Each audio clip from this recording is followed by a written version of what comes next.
ان انا لازم افوز النهارده. ركبوه مسرح وكان بصراحه هو يستاهل. قصه الكابتن احمد بلال خليها بس اركنها. عد معايا يا صديقي الاهلاوي 11 سبب لخساره الاهلي للقب السوبر الافريقي امام الزمالك، والسبب ال11 سوف يبهرك. طبعا صديقي الزملكاوي انا بقول لك انت كسبت عشان انت تستحق، الزمالك ما كسبش عشان الاهلي كان وحش، لا الزمالك كسب عشان هو يستحق وهو اللي اجتهد وهو اللي لعب. خلاص متفقين، ده بدايه كده يعني، بادئ ذي بدء الزمالك فاز عشان هو اللي بيستحق البطوله. الاهلي ما كانش موجود في المباراه بالذات في الشوط الثاني، وده ممكن نحطه كده مش من الاسباب، بس ممكن احط لك حته كده اللي هو السبب الصفري ان الاهلي اصلا بعد الشوط الاول ساب المباراه ومشي. يعني في اوضه الملابس كده بعتوا لنا اشباح ولا حد راح دخل كمل الشوط الثاني، هم خلاص قالوا احنا كسبنا 1-0 واحنا خدنا الكاس، اي حد هينزل هيجيب واحنا نعمل ايه، نشوف احتفالاتنا ونرتب حاجاتنا ونزلوا لنا ناس ثانيه. فهو الاهلي الشوط الثاني روح من السعوديه خلاص تمام. فخلاص نبدا كده الاسباب مع بعض. نقول السبب الاول وهو اللي كان واضح ان الاهلي ما استعدش كويس للمباراه دي. تقول لي ازاي؟ كان في معسكر وكان في تدريبات والاهلي مسافر بعد الزمالك بيوم، يعني الفوارق مش كبيره. كل ده كان موجود، ولكن ربما زخم الحدث بتاع الاحتفال بتاع الدوري بعد ماتش جورماهيا هنا في القاهره خد من الاستعدادات دي بشكل كبير، حتى لو الاستعدادات كانت بدنيه وظاهريه باينه، بس اخد من الاستعداد النفسي عند اللعيبه. لعيبه رايحه محتفله بدوري اكنها واخده بطوله كاس عالم. الاحتفال كان كبير والحدث كان كبير، فاعتقد ده ذهنيا ونفسيا اثر على استعداد اللاعبين وعلى كمان الجهاز الفني اللي جاي له في السبب رقم 2. هنقول ان كولر ما استعدش كويس للمباراه دي، مع ان سمعنا ان كولر طلب من محللين الاداء اللي معاه ان هم يجهزوا له اخر 3 مباريات لنادي الزمالك.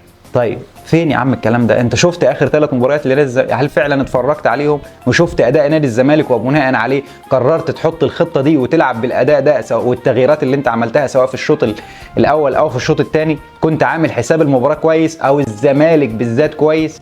ولا انت اي مباراه افريقيه خلاص اتعودت ان انت هتروح 1-0 وهنام على الجون وتمام كده وربنا يكرم وبنعدي؟ فده السبب الثاني. نخش بقى على السبب الثالث اللي هو الحاله البدنيه والبطء الشديد عند اللاعبين. كان في بطء كبير جدا، ولا كأن اللعيبه دي رجلها متعلق فيها اكياس زلط ورمل وحاجه عجيبه. يعني اللعيبه ما كانتش بترفع رجلها، معظم اللعيبه عشان ما نكونش وان لم يكن يعني هم لاعبين ولا 2 ولا 3 يعني مثلا زي رامي ربيعه زي مروان عطيه الى حد ما، الباقي كان مش قادر يرفع رجله. سام ابو علي شويه، ولكن كان في بطء شديد جدا بالذات في خط الوسط بتاع النادي الاهلي، والحاله البدنيه شفناها كانت ضايعه جدا. يعني عندك من الاول خالص محمد هاني لما اتصاب اول مره وكان عايز يطلع وكمل، وتاني مره وتالت بيطلع في ثالث مره. طب يا كولر انت مش شايف من بدري ان الراجل تعبان ومش قادر وعمال يدوس على نفسه عشان يكمل؟ ما كنتش عامل حساب ان ممكن محمد هاني ده لا قدر الله زي ما هو اتصاب كده يتصاب، ويعني الف سلام عليه وربنا يرجعه بالسلامه وتطلع حاجه بسيطه يعني. فكولر واقف بره مستنيه يقع مره واثنين وثلاثه لما يجيب اخره، فسايب محمد هاني. اكرم توفيق والتدخلات بتاعته اللي كانت هو بدنيا مش مظبوط، فكان بيخبط ويقع، وحتى في ضربه الجزاء اللي جات له ما وصل المنطقه ما كانش عارف يعمل ايه، ولولا تدخل المسلوسي معاه ما كانش هتبقى ضربه جزاء وكان الاهلي مش هيسجل حاجه وكان هيبقى الشكل انيل اكتر ما هو منيل. اما السبب الرابع، انت نازل الشوط الثاني بلا هدف، خلاص سجلت الجون من ضربه الجزاء في الشوط الاول ونازل الشوط الثاني على الله حكايتك، عايز تنام على الجون 45 دقيقة ما تعملش حاجة. هنفضل كده احنا نايمين في الثلث الدفاع بتاعنا وما طلعناش بكرة وما وصلناش حتى لمنطقة الجزاء بتاعة الزمالك وانا هفوز المباراة. انت داخل يعني ما فيش الشوط الثاني ما فيش حاجة. طب دفعت صح؟ لا ما دفعتش صح. طب عملت هجمات مرتدة؟ لا ما عملتش هجمات مرتدة. انت رايح فعلا بلا هدف. السبب الخامس ان كولر عايز يلعب 45 دقيقة من غير ما يعمل هجمة. 45 دقيقة رايح، أنا مش بتاع هجوم إخواتي، أنا راجل هلعب ال 45 دقيقة دفاع، واللي يقدر يعمله الزمالك يعمله ومحدش هيعرف يعمل حاجة. وأنا يا عم كولر مفيش الكلام ده. 45 ده أنت قلت قبل كده أفريقيا، أنا عرفت السر بتاع أفريقيا والخلطة بتاعت أفريقيا، وأنا مش دي خلاص. الموضوع ده قدم ويعني جار عليه الزمان واكل عليه الزمان وشرب زي ما بيقولوا.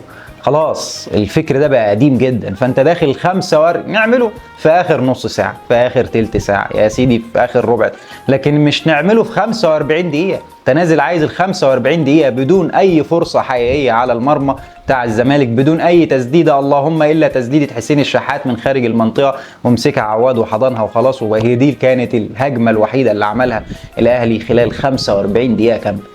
السبب السادس لخسارة الأهلي إن هو ما نجحش في تسديد ضربات الجزاء.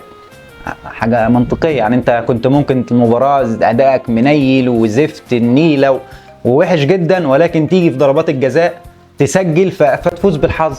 أي نعم والله، يعني كنا ممكن نفرح بس مش هنحفل بقى ومش لأن أدائك كان منيل. كنا هنطلع برضو ما هنقول سلبيات، هتطلع كده تقول مبروك وتمام وأنت كسبت السوبر وبتاع، بس كميه سلبيات تغنيك ان انت تقول عن ايجابيات خالص حصلت في المباراه. الايجابيه الوحيده ان انت كسبت في ضربات الجزاء واخدت كاس السوبر، باقي ما باقي كله كان نيله. التاريخ طبعا كان هيذكر ان الاهلي خد البطوله وكنا هنفرح وتمام، بس السلبيات اللي هتتكلم فيها كانت اكتر. وربما الخساره دي جت عشان تفوقنا، وعشان زي الموسم اللي فات برضو لما اتغلبت قدام اتحاد العاصمه رجعت واكتسحت كل البطولات.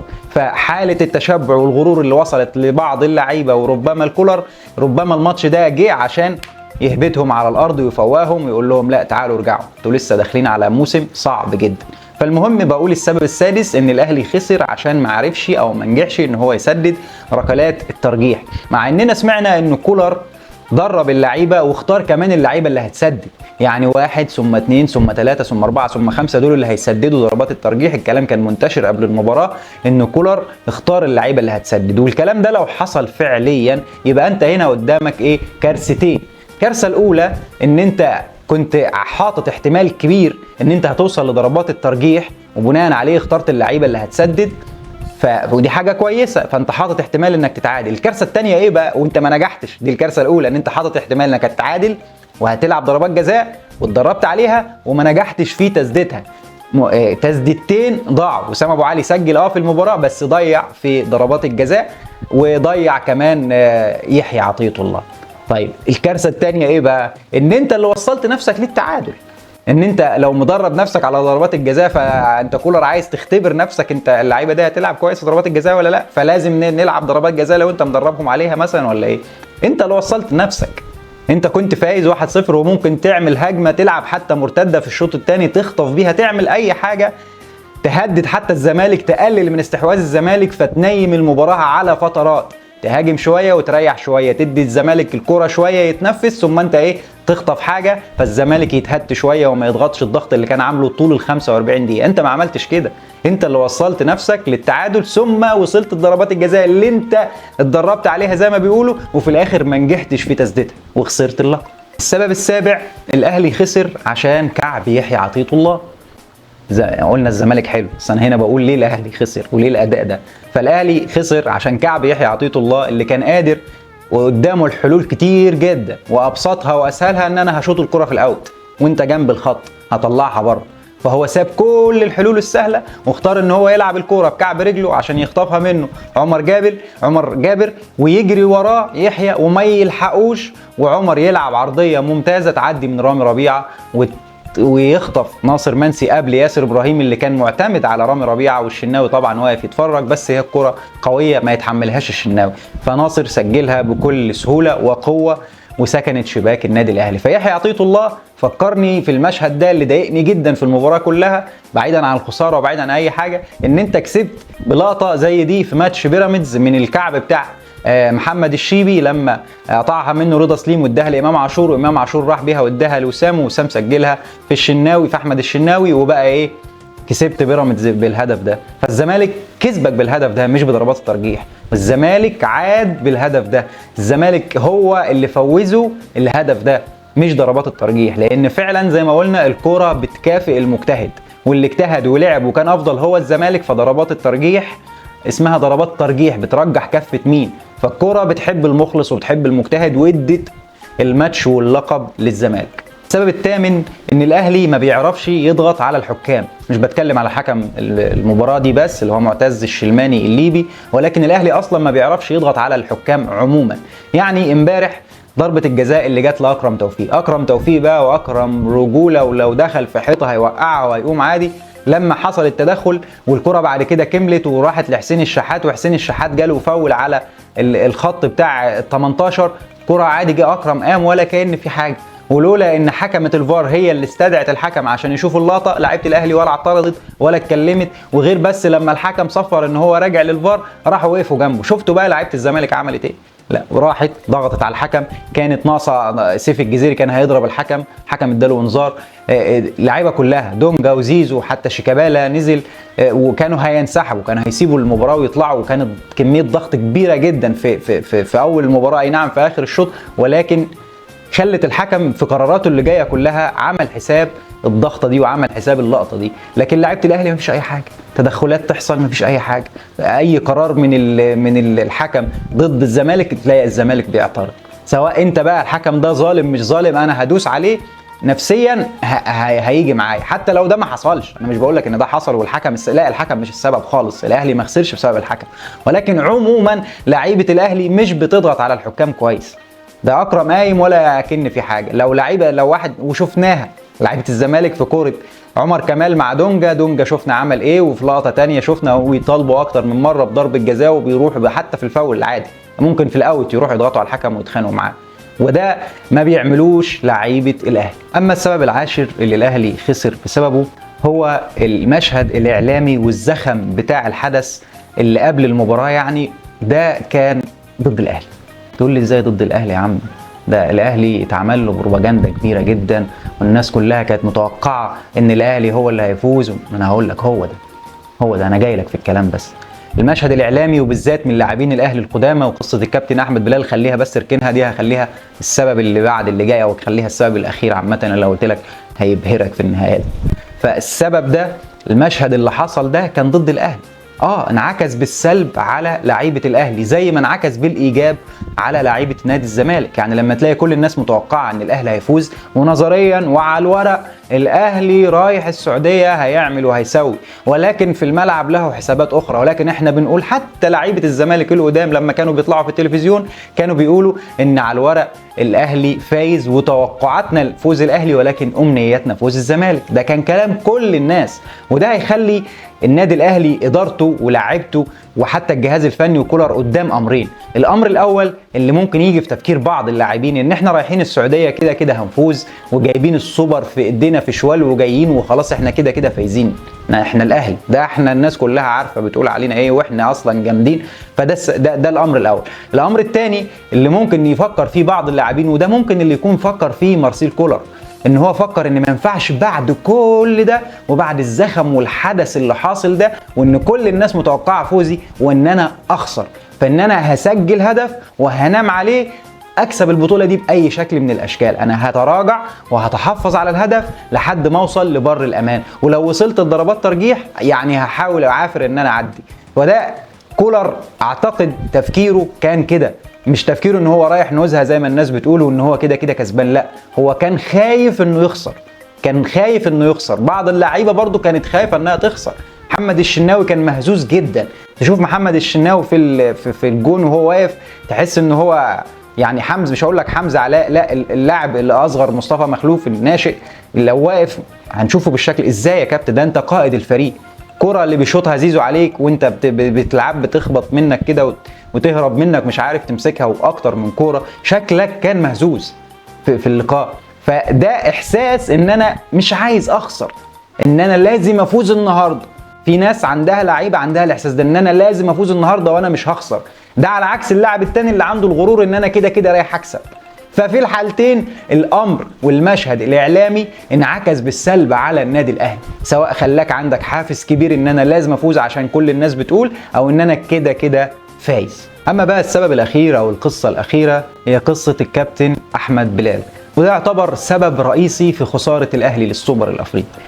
مش يعني هو سبب رئيسي، مش سبب فرعي خالص، لان زي ما قلت لك في البند اللي قبل ده والسبب اللي قبل ده، وحللت لك اللي حصل عند بعض اللعيبه او الجهاز الفني بسبب الاحداث والتصريحات والزخم بتاع المباراه او ما قبل المباراه الناس هتفكر ازاي. فيعتبر ده من الاسباب الرئيسيه اللي وصلت الاهلي للشكل ده او المنظر ده. ولو حتى سيبنا خالص موضوع انعكاس التصريحات دي بالسلب على النادي الاهلي، فهي اثرت بالايجاب وبالايجاب جدا جدا جدا على لعيبه نادي الزمالك وعلى مدرب نادي الزمالك وحتى على جماهير نادي الزمالك، اللي خلت عندهم الحافز والدافع واستفزت قدراتهم واستفزت الروح بتاعتهم ان هم رايحين يكسبوا. استفزت جوميز ان انا رايح اكسب وههاجم الاهلي وهضغط، وكان اجرأ فعلا احسن من كولر اللي فضل يتحفظ ويتراجع مش عارف كولر كان عايز ايه، يعني كان يقدر يفوز ولكن لا،